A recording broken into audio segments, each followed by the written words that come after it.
میرے پیارے پاکستانیوں، اس مار خور کا مطلب حرام خور کا کیا کام ہے کہ یہ پاکستانی کاروباری لوگوں سے جا کے ملاقات کریں، صحافیوں سے میٹنگ کریں، ٹی وی اور سینما کی اداکاروں کو اپنے بیس پہ انوائٹ کریں، اپنی من پسند موویاں بنوائیں۔ جو ان کا اپنا کام تھا وہ تو بھول بیٹھے، خندقوں میں کیسے اترنا ہے، ہتھیار کو ہاتھ میں کیسے اٹھانا ہے، دہشت گردوں کو کیسے روکنا ہے، اسمگلنگ جو ہوتی ہے ایران سے افغانستان سے اسے کیسے روکنا ہے۔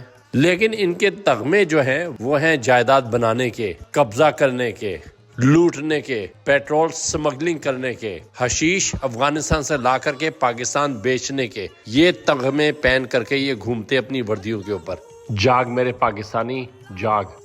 میرے پیارے پاکستانیوں، اس مار خور کا مطلب حرام خور کا کیا کام ہے کہ یہ پاکستانی کاروباری لوگوں سے جا کے ملاقات کریں، صحافیوں سے میٹنگ کریں،